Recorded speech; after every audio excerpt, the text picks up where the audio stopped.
Je vais classer les addictions les plus dures et je pense qu'il y en a certaines qui vont vous surprendre. Le scroll intensif, je la mets dans C tiers. C'est la seule addiction de cette liste qui a aucun sevrage physique. C'est une addiction comportementale, du coup ça la rend beaucoup plus simple à couper. La malbouffe, le sucre raffiné, je la mets en B tiers. C'est l'addiction la plus banalisée malheureusement. Personne ne la considère comme une vraie addiction alors qu'elle fait quand même des ravages. Le porn, je la mets en B tiers avec le sucre. C'est une addiction comportementale aussi. Porn, ça recalibre ton système de récompense sexuelle à un niveau inatteignable, naturellement. Et le fait d'être honteux et d'être dans le secret, ça amplifie cette addiction. Le cannabis, je la mets en A tiers. Elle est présentée comme douce, sociable, inoffensive. Sur la durée, elle désensibilise ton système dopaminergique. C'est après des années que tu te rends compte vraiment des dégâts. Et quand t'arrêtes une consommation longue, tu ressens de l'anxiété, de l'insomnie, et c'est vraiment dur de s'en défaire. Donc ce qui la rend vraiment dangereuse, c'est pas vraiment le produit, mais c'est plus la durée. Ensuite, le tabac, la nicotine, je la mets en A tiers. C'est l'une des dépendances physiques les plus rapides à développer. Elle est très ritualisée dans ta journée, donc un café, une clope. Quand tu te réveilles, une clope. Quand tu manges, une clope. Elle est hyper accessible. Tu vas dans n'importe quelle ville, t'as accès à des cigarettes en 30 secondes, et c'est accepté de fumer en société. Et pour moi, parmi les plus difficiles, je pense que c'est l'alcool. Je la mets en S tiers. Elle est socialement légitimée comme aucune substance dans cette liste.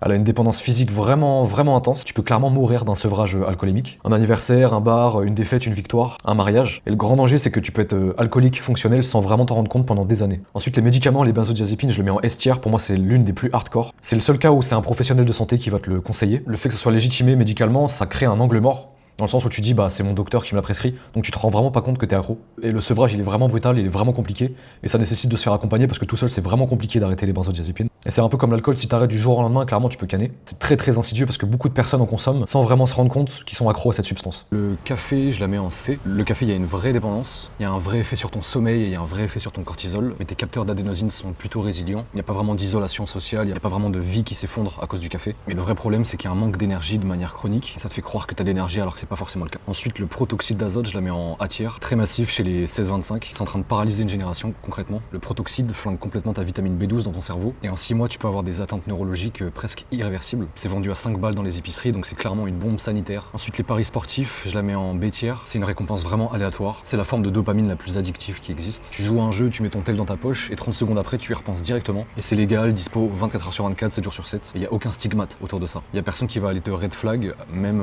si t'as 30 000 balles sur un site. Personne te dira rien. Ensuite, la codéine, j'hésite entre S et A tiers. Je vais la mettre en A tiers. La codéine, les opioïdes, tout ça, c'est neurologiquement les addictions les plus compliquées, les plus intenses. C'est les plus addictives. Et le problème avec la codéine, c'est que c'est la porte d'entrée déguisée en médicament. Du coup, tu prends des opiacés, mais tu dis que c'est médical. Une fois que ton système opioïde naturel il est cassé, il n'y a plus rien qui te fait plaisir. Plus d'amour, plus de sport, plus de nourriture, donc t'es complètement vidé. La cocaïne et les drogues dures, j'hésite entre S et A. Je vais la mettre en A. A tiers. Le truc avec ces drogues, c'est que c'est vraiment visible, donc physiquement, tu peux très vite comprendre qu'il y a un problème. Tu sais très bien que c'est mal, et ton entourage le voit, et toi tu le vois, et ton corps peut te lâcher très vite. C'est très dévastateur et très addictif, mais je l'ai pas mis en S tiers parce que